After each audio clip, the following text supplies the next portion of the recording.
I've been told by a lot of people lately that if you have something troubling on your mind, you should try and meditate. I've never done this, but apparently you're supposed to find a nice calm place in your house, something with good lighting, and of course you'll need something comfortable to sit on because you'll be here a while. Focus on your breathing, they say. Deep, intentional breaths. Be mindful, be present, and soon all of your negativity will fade away into an existential manifestation of your new self. You will be renewed. You know what? I can't do this. This is so stupid. Ugh.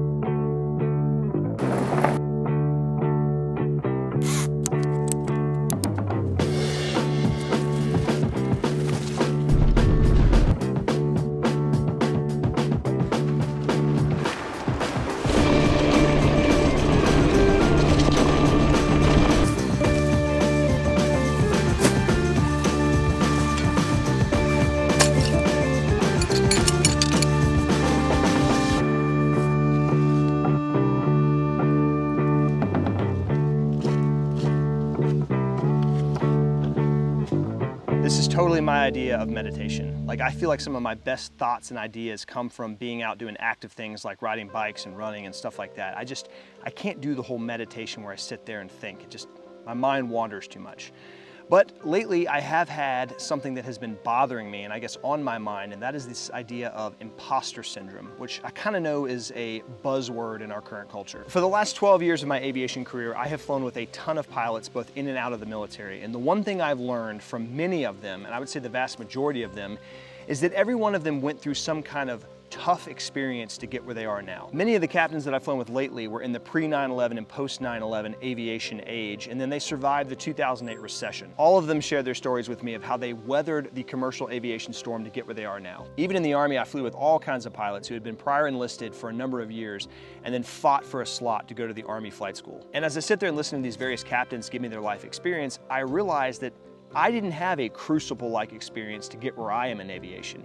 In fact, I didn't spend a ton of money on really anything, and my grind was not nearly as difficult as theirs. And in order to understand a little bit more of why I have this imposter syndrome, I need to take you back to the beginning of my aviation career. I graduated from North Georgia College and State University, now known as the University of North Georgia, and I received a commission into the Army as a second lieutenant from that institution. During my senior year in college, two significant things happened to me. The first was I had to choose what branch of service I would go into in the Army.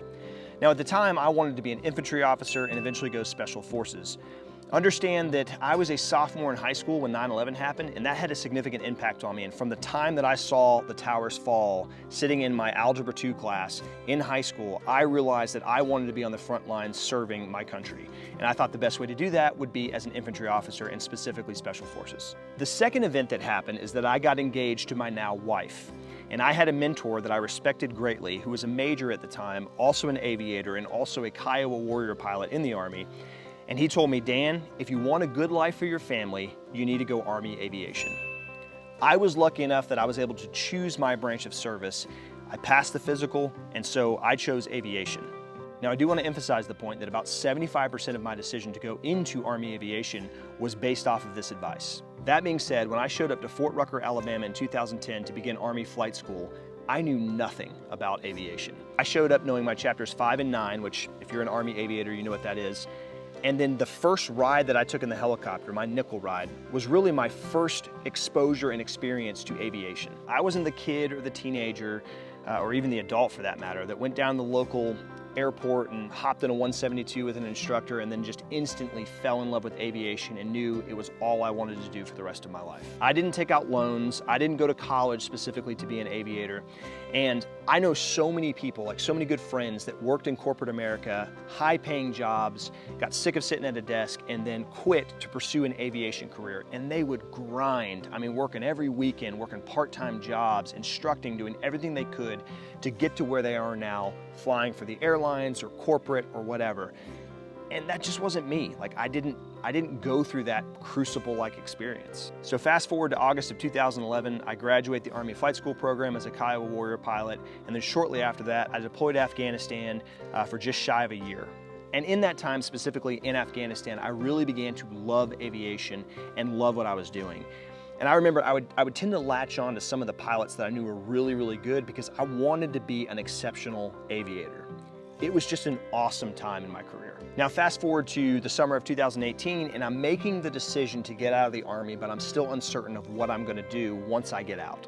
The airline seemed like a pretty cool job, but I had zero fixed-wing experience at all up to this point. Luckily, the FAA and a bunch of regional airlines developed this rotor transition program, or RTP, which they would take a rotor pilot with 750 hours, and as long as you had a way to get your private, commercial, instrument, and multi-ratings, fixed wing, and 250 hours, they would consider hiring you into the regional airlines. And I remember telling my wife that I really felt like I needed to take advantage of the situation because I felt like it was a well that could eventually dry up.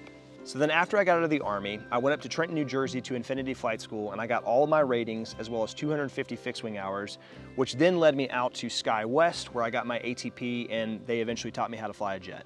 Now a big point that I want to make is that I didn't have to pay for any of this. I did spend $250 while I was done at Fort Rucker to get my helicopter instrument license, but beyond that, I mean, I didn't pay anything. Additionally, I attended structured aviation programs where the path was pretty laid out for you. So I wasn't out there on my own trying to build my aviation time. I mean, I worked really hard to get it all done, but I didn't have that crucible-like experience that I keep talking about that everyone else seems to go through in order to get to where they are now. So when I share my story with people, I get a lot of eye rolling and the must be nice comments or the back in my day comments, so on and so forth. And at first it bothered me because I didn't feel like I went the conventional route to become a pilot. And I fully understand that I'm very blessed and very fortunate to be where I am today.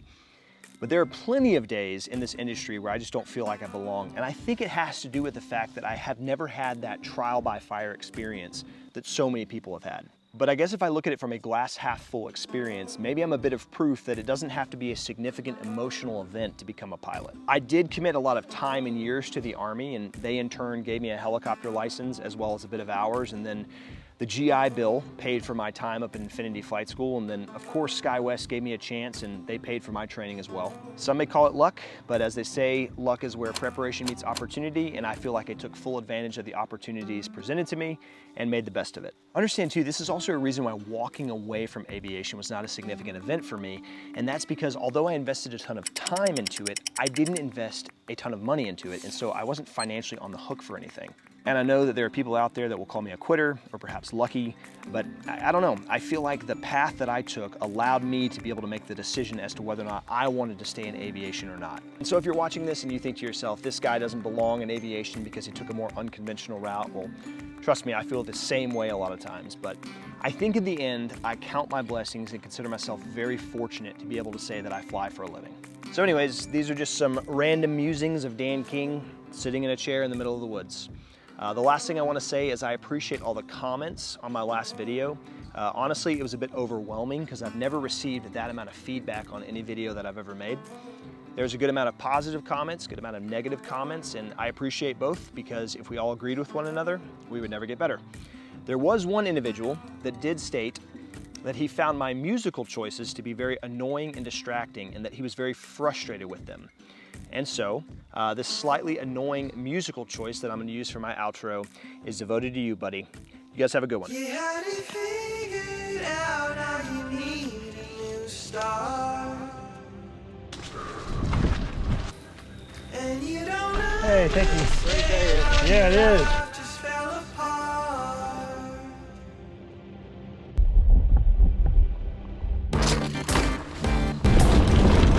Blah.